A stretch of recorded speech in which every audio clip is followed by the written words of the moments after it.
Good morning, good afternoon, good evening, however you have found me. I'm just thankful that you have joined me this week 46, in our book, Queen of the Castle, 52 Weeks for the Uninspired, Domestically Challenged, or Just Plain Tired Homemaker by Limbo and Walker.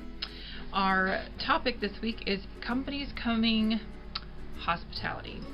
Now this is one that I have kind of felt like I don't feel like I'm very good at hospitality, but I've had people tell me otherwise.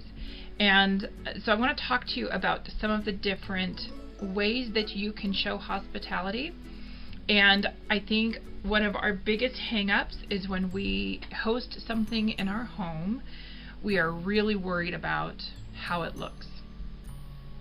Is everything put away? Is it organized? And we have a tendency to not host anything because we feel so like our house isn't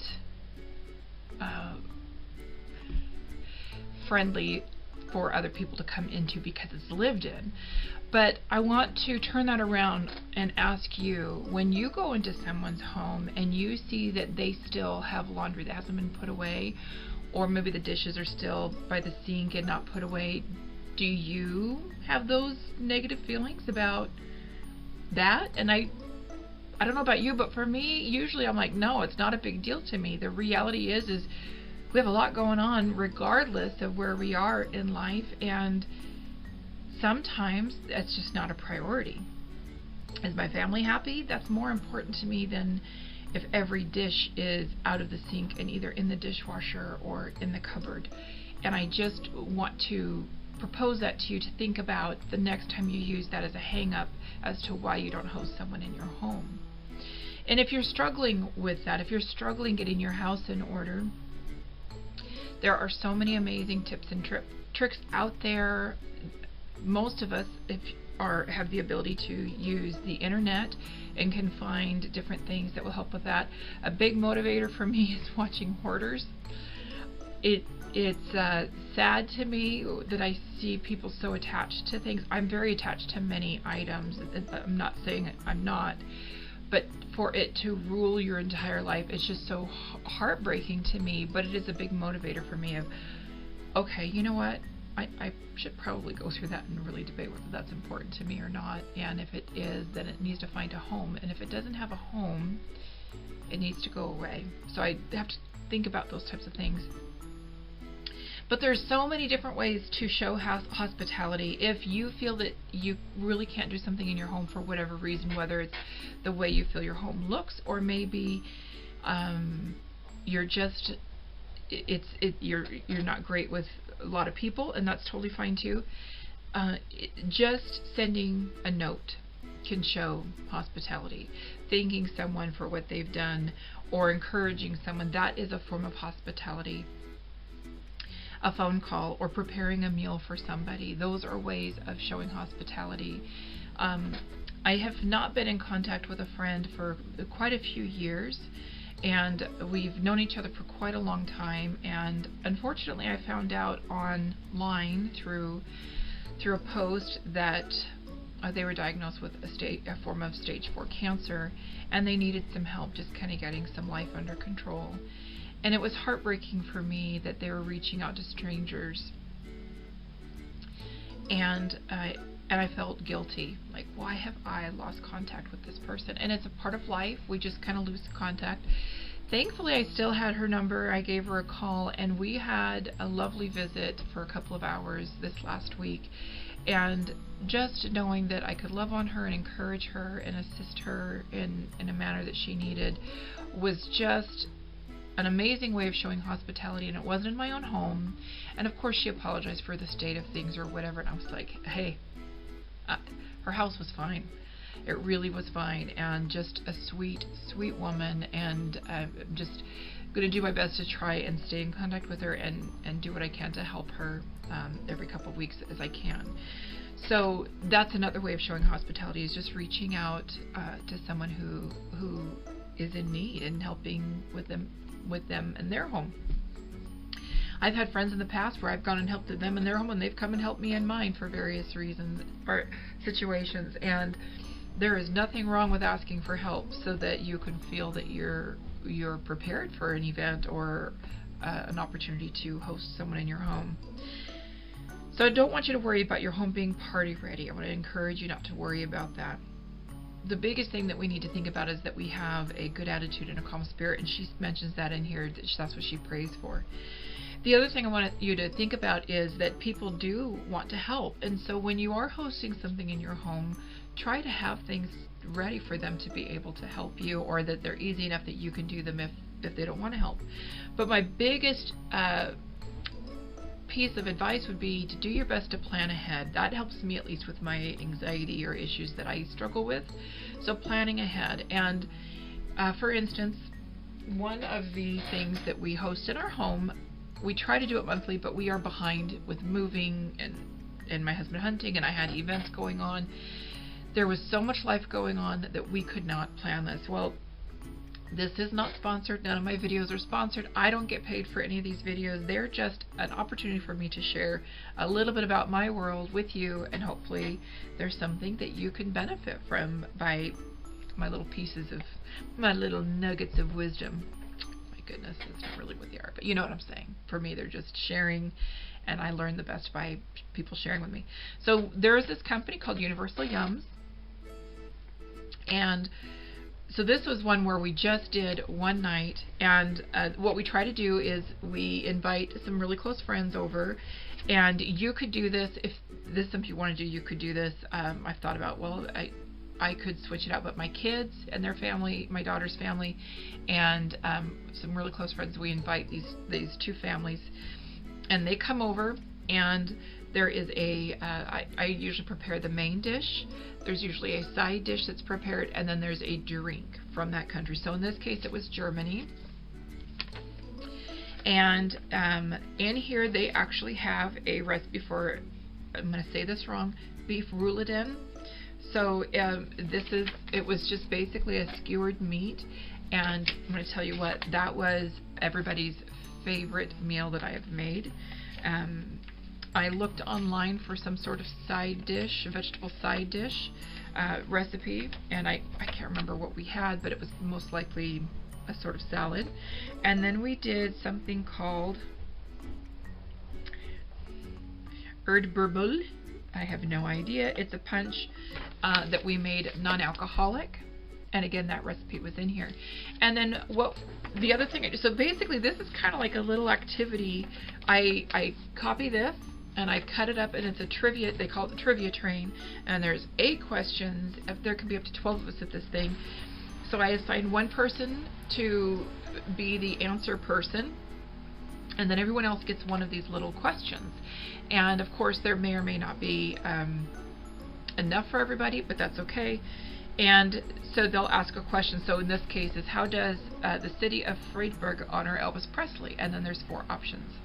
Holding an annual Elvis dance contest, featuring him in their coat of arms, depicting him on their pedestrian crossing lights, or playing Love Me Tender after every news broadcast. And then the group, we kind of all decide what we think it's going to be.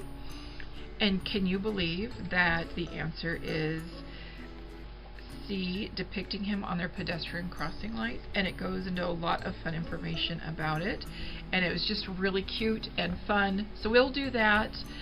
There is a map I put up so people can kind of see where we're at. Like Germany, most of us know where that's at, but then there's other countries that are small and we don't really know where they're at. Or it's changed since we were in high school. The map has changed quite a bit.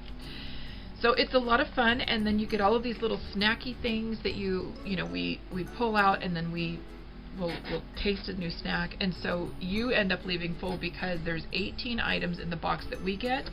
So not only are you getting a meal, you're getting 18 more bites, and oh my goodness, it's insane, but it's so much fun. So when you plan ahead, this one's pretty easy. I have paper plates, and I have, of course, the meal that we prepare, and I have little Dixie cups as well. And I also will copy the back where you can actually score each food that we try to see, kind of see what you like. And then if you really want those things, you can actually go to their website and get more. So it's a lot of fun. So I just kind of keep it really simple. I don't decorate. I don't do anything like that. But if you think about different things that you're hosting, like a Bible study. So let's go to that. So this is what we call Yum Dinner, because it's Yum International. We do a Yum Dinner. But let's say you're hosting a Bible study.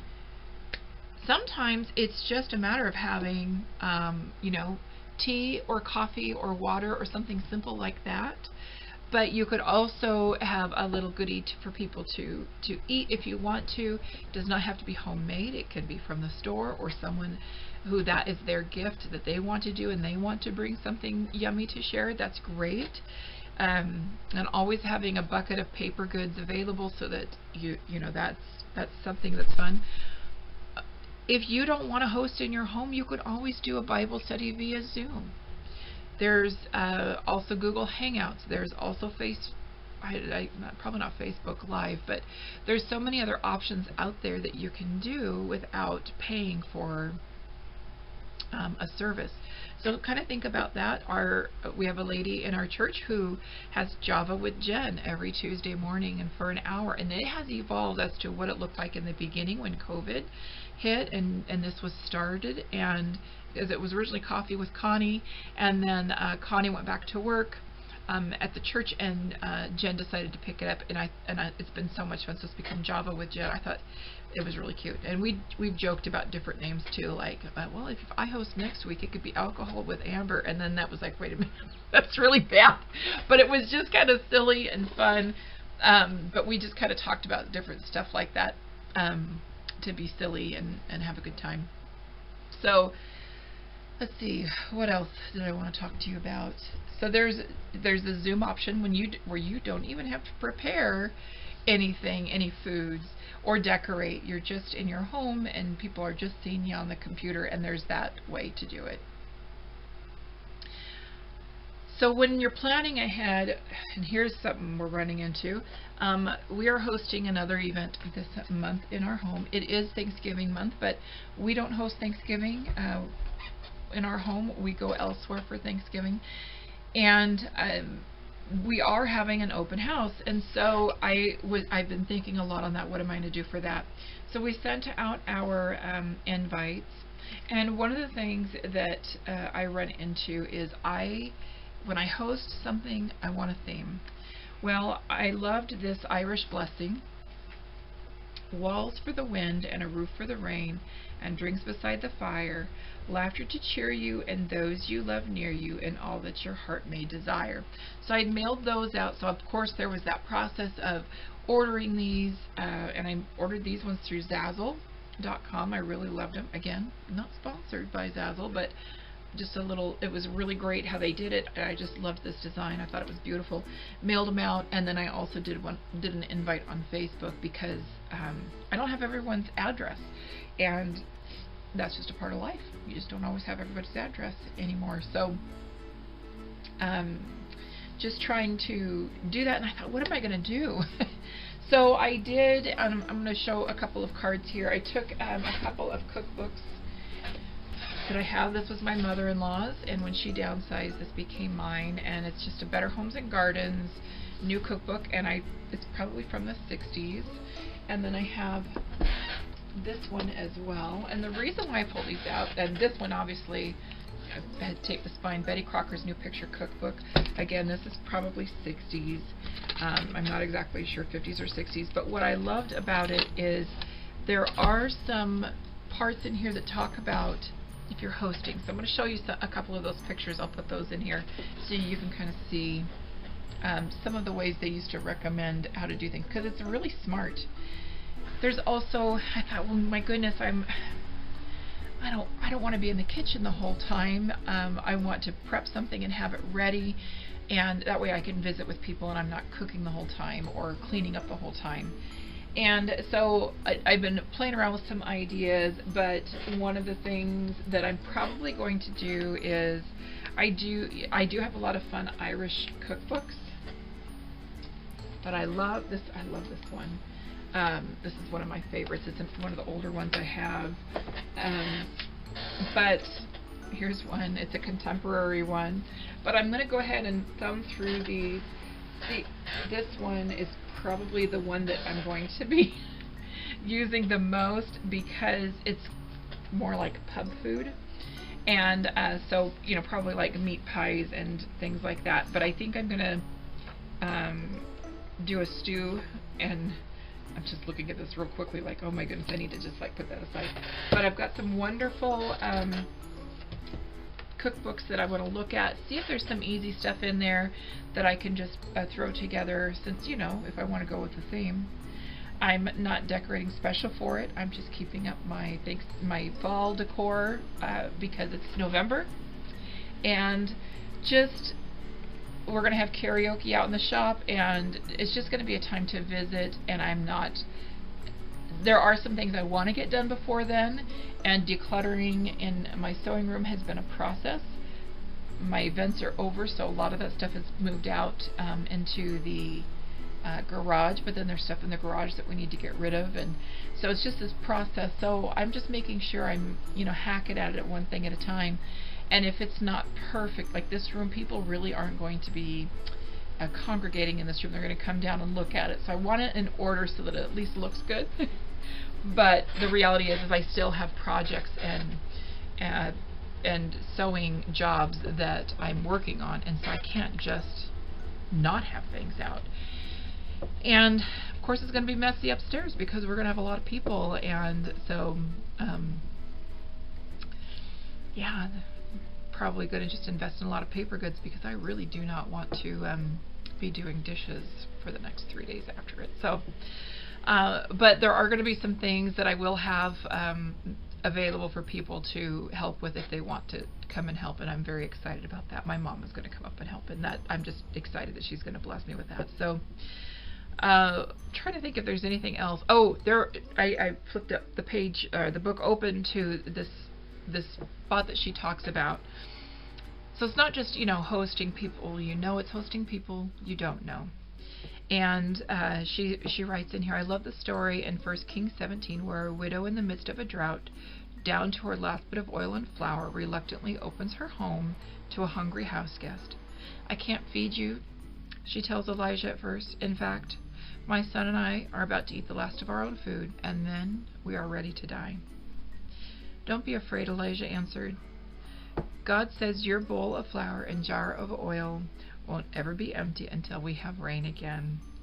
The widow did as Elijah directed, making him a bread cake and then making one for herself and her son, and the bowl of flour was not exhausted, nor did the jar of oil become empty, according to the word of the Lord, which he spoke through Elijah, 1 Kings 17:16. That doesn't just tell me about the hosting someone you don't know, but also being content with what you have.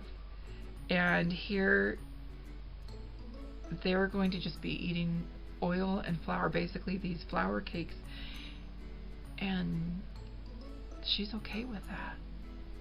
It doesn't have to be elaborate, because I'm looking at my Irish recipes. How often have we missed God's blessings that he had planned for us when I refused to open my home or my life to others? I love that she says that. Even a tentative yes, God blesses. Well, blessings to you.